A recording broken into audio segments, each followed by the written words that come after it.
रामायण का वो अकल्पनीय महासंग्राम जिसने पूरे युद्ध की दिशा ही बदल कर रख दी।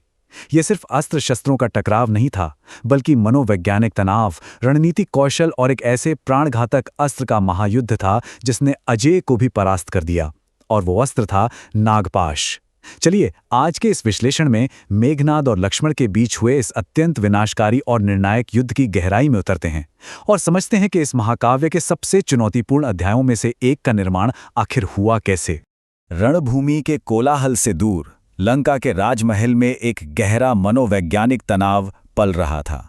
महारानी मंदोदरी का यह कथन, मुझे युद्ध से भय नहीं लगता परंतु धर्म से डर लगता है, ये केवल एक साधारण संवाद नहीं है, ये आने वाले विनाश की एक बहुत ही स्पष्ट चेतावनी है।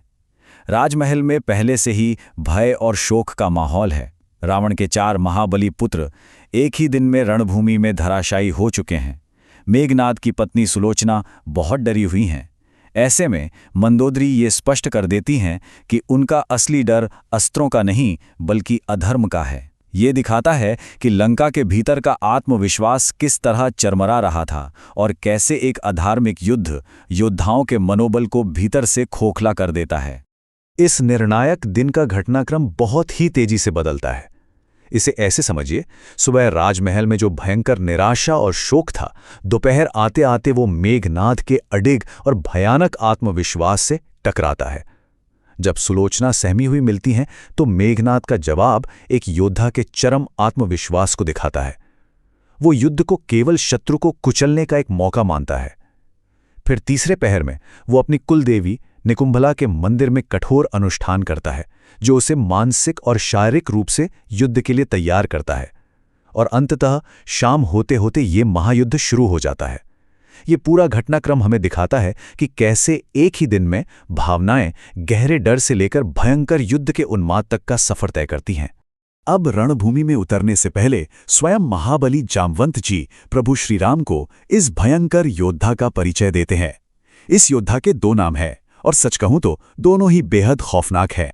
जन्म लेते ही जब इसने पहली बार रुदन किया था तो उसकी आवाज बादलों की भयंकर गर्जना यानी मेघ के नाद के समान थी, इसीलिए इसका नामकरण मेघनाद किया गया।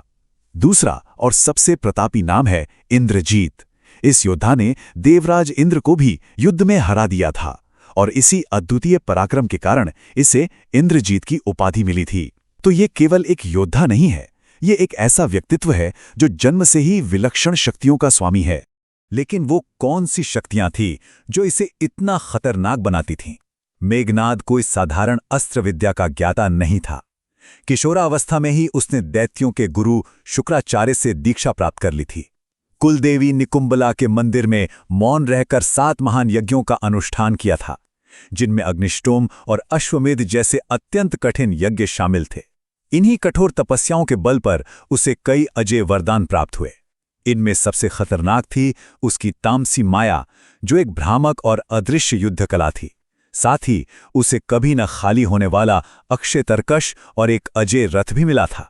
अपनी सिद्धियों के नशे में चूर इस महाभट योद्धा के समान पृथ्वी पर दूसरा कोई नहीं था। रणभूमि में ये टकराव केवल 2 योद्धाओं का नहीं था, बल्कि युद्ध की 2 बिल्कुल विपरीत विचारधाराओं का था। एक तरफ श्री राम और लक्ष्मण का पक्ष है, जिसका आधार पूरी तरह से धर्म, असीम धैर्य और आमने सामने के प्रत्यक्ष युद्ध की नीति है।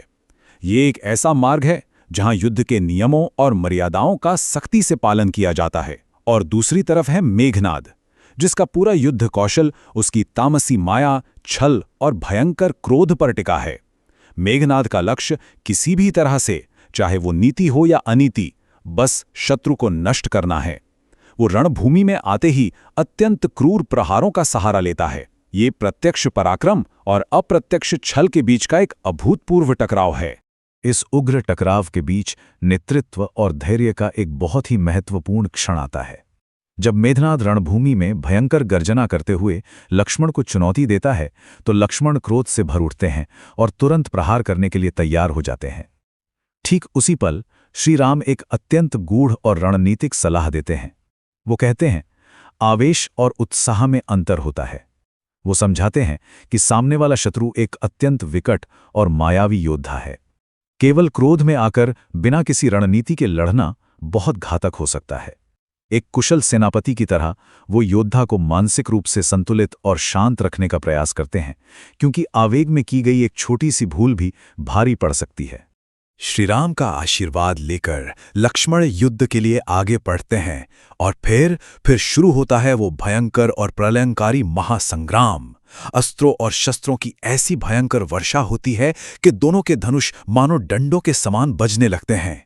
मेघनाद अपने तेज बाणों से लक्ष्मण का वक्षस्थल भेदने की चुनौती देता है, तो वहीं लक्ष्मण भी उसके बाणों को पत्तों की तरह हवा में ही काट देते हैं। कोई भी पीछे हटने को तैयार नहीं है। दोनों योद्धा अपने प्राणों को दांव पर लगाकर पूरी शक्ति और अद्भुत युद्ध कौशल के साथ एक दूसरे पर वार कर रहे हैं। पूरा आसमान बाणों से भर गया है और रणभूमि इस प्रलयंकारी द्वंद्व की भयानकता से कांप उठती है। लेकिन तभी ये युद्ध एक अत्यंत खतरनाक मोड़ ले लेता है।